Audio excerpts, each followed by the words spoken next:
Hello नमस्कार दोस्तों। जियो with money search channel में आपका हार्दिक स्वागत है। देखिए, हम महाद्वीपों की श्रृंखला पढ़ रहे थे। उसमें हमने एशिया महाद्वीप के बारे में विस्तार से पढ़ लिया है।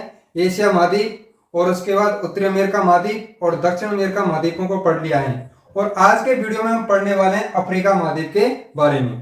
तो अफ्रीका महाद्वीप एक परीक्षा के दृष्टिकोण से बहुत महत्वपूर्ण महाद्वीप है, तो इस वीडियो को आप ध्यान से देखिएगा। तो देखते हैं अफ्रीका महाद्वीप की क्या विशेषता है। तो अफ्रीका महाद्वीप क्षेत्रफल एवं जनसंख्या की दृष्टि से विश्व का दूसरा बड़ा महाद्वीप है। यानी जनसंख्या और क्षेत्रफल में सबसे बड़ा महाद्वीप आता है एशिया और दूसरे स्थान पर आता है अफ्रीका महाद्वीप। तो इस तरह से क्षेत्रफल और जनसंख्या की दृष्टिकोण से अफ्रीका दूसरे स्थान पर आता है। इसके अतिरिक्त इसको काला महाद्वीप या डार्क कॉन्टिनेंट के नाम से जाना जाता है और इसे ही अंध महाद्वीप कहा जाता है।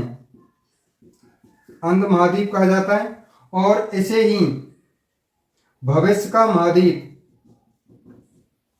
कहा जाता है, क्योंकि इसमें संसाधनों की मात्रा अधिक होने के कारण इसे भविष्य का महाद्वीप कहा जाता है। और विश्व का एकमात्र ऐसा महाद्वीप है जो कि चारों गोलार्धों में स्थित है। इस महाद्वीप का विस्तार उत्तरी गोलार्ध, दक्षिणी गोलार्ध, पूर्वी गोलार्ध और पश्चिमी गोलार्ध चारों गोलार्धों में स्थित है। और इसी महाद्वीप से महत्वपूर्ण जो तीनों अक्षांश रेखाएं गुजरती हैं, जिनमें से कर्क रेखा इसके उत्तरी भाग से गुजरती है और भूमध्य रेखा इसके मध्यवर्ती भाग से गुजरती है और तीसरी आती है मकर रेखा जो इसके दक्षिणवर्ती भाग से गुजरती है। तो इस तरह से तीनों अक्षांश रेखाएं, मुख्य अक्षांश रेखाएं जो गुजरती हैं। और एक आती है ग्रीनविच रेखा। ग्रीनविच रेखा या जिसको 0 डिग्री देशांतर रेखा के नाम से जाना जाता है, वो भी इसके पश्चिमवर्ती भाग से गुजरती है। तो इस तरह से जो चारों रेखाएं इस महाद्वीप से गुजरती हैं। अब अफ्रीका महाद्वीप है। अफ्रीका महाद्वीप के उत्तरी भाग में एक सागर है जिसका नाम है भूमध्य सागर। ये भूमध्य सागर है और इसके उत्तरी भाग में आता है यूरोप महाद्वीप। तो इस तरह से यूरोप महाद्वीप और अफ्रीका महाद्वीप के मध्य में आता है भूमध्य सागर और इधर स्पेन देश है यूरोप देश का और यहाँ पर आता है मोरक्को। स्पेन और मोरक्को या हम कह सकते हैं यूरोप और अफ्रीका के मध्य में स्थित एक जलसंधि है जिसका नाम है जिब्राल्टर जलसंधि। जिब्राल्टर जलसंधि है। यह यूरोप और अफ्रीका महाद्वीपों को अलग करती है, जबकि भूमध्य सागर और अटलांटिक महासागर को जोड़ने का कार्य करती है। तो अफ्रीका महाद्वीप के उत्तर में स्थित है भूमध्य सागर और यूरोप महाद्वीप और अफ्रीका महाद्वीप के उत्तर पूर्वी भाग में स्थित है। यहाँ पर आता है एशिया महाद्वीप। एशिया महाद्वीप और एशिया महाद्वीप का भी ये भाग आता है अरब प्रायद्वीप। और यहाँ पर एक सागर है जिसे हम लाल सागर के नाम से जानते हैं। तो ये लाल सागर है और लाल सागर और भूमध्य सागर के मध्यवर्ती भाग में एक नहर है जिसका नाम है स्वेज नहर। ये स्वेज नहर है जो भूमध्य सागर को लाल सागर से जोड़ती है। और यहाँ पर आती है अदन की खाड़ी। अदन की खाड़ी है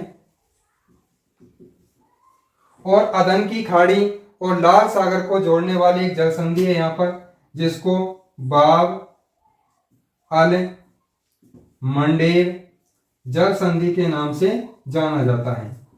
बाब अल मंडेब जल संधि के नाम से जाना जाता है। तो इस तरीके से अफ्रीका महाद्वीप एशिया से स्वेज नहर, लाल सागर, बाब अल मंडेब जल संधि और अदन की खाड़ी के माध्यम से अलग होता है। और अफ्रीका महाद्वीप के पूर्वी भाग में स्थित है यहाँ पर हिंद महासागर। यह है हिंद महासागर। और अफ्रीका महाद्वीप के दक्षिणी भाग में स्थित है दक्षिणी ध्रुव महासागर। दक्षिणी ध्रुव महासागर। और अफ्रीका महाद्वीप के पश्चिमी भाग में स्थित है अटलांटिक महासागर। अटलांटिक महासागर। और इधर इसके पश्चिम भाग में यहाँ पर स्थित है गिनी की खाड़ी। गिनी की खाड़ी। तो इस तरह से इसकी स्थिति थी। इसके चारों ओर उत्तर में आता है भूमध्य सागर और यूरोप महाद्वीप, उत्तर पूर्वी भाग में स्थित है लाल सागर है, अदन की खाड़ी और एशिया महाद्वीप, और इसके पूर्वी भाग में स्थित है हिंद महासागर, और इसके दक्षिणी भाग में स्थित है दक्षिणी ध्रुव महासागर, और इसके पश्चिम में स्थित है गिनी की खाड़ी, और यहाँ पर स्थित है अटलांटिक महासागर। अब इसमें जो कुल देशों की बात करें तो इसके अंतर्गत कुल देश आते हैं वो हैं 54 देश हैं, यानी 54 देश हैं। और इन 54 देशों में से 48 देश इसकी मुख्य भूमि पर हैं, 48 देश तो इसकी मुख्य भूमि पर हैं, जबकि जो 6 देश हैं, 6 देश वो द्वीपीय देश हैं, वो द्वीपीय देश हैं। अब द्वीपीय देशों में से भी जो 4 देश आते हैं वो तो आते हैं हिंद महासागर के अंतर्गत, और 2 देश आते हैं वो हैं अटलांटिक महासागर के अंतर्गत।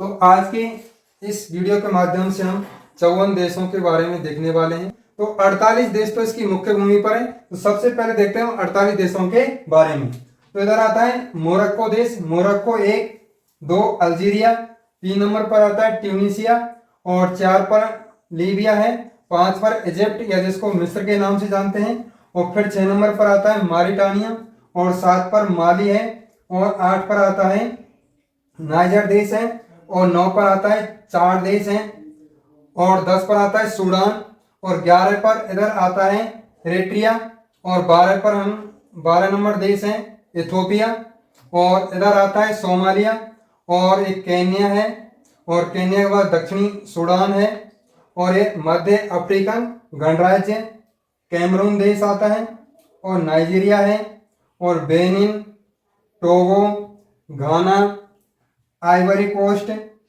और लाइबेरिया, सियरा लियोन, और इधर गिनी, और गिनी के बाद में इधर आता है गिनी बिसाऊ, और गिनी बिसाऊ के बाद गैम्बिया और सेनेगल, और उसके बाद इधर आता है इक्वेटोरियल गिनी यानी विषुवत रेखीय गिनी, गैबोन, कांगो, और इधर कांगो गणराज्य या जिसको जायरे के नाम से जानते हैं, और यहाँ पर आता है युगांडा, और युगांडा के बाद में इधर आता है रवांडा, और यहाँ आता है ब्रुंडी देश है छोटा सा, और इधर केन्या है, और इधर है तंजानिया, और तंजानिया के बाद में इधर आता है मोजाम्बिक, और फिर मालावी देश है, और यहाँ पर मध्यवर्ती भाग में आता है जाम्बिया, और इधर आता है अंगोला, और नीचे इधर आता है नामीबिया, और ये बोत्सवाना देश है, और बोत्सवाना के बाद में इधर आता है साउथ अफ्रीका, और साउथ अफ्रीका के अंतर्गत ही देश आते हैं इधर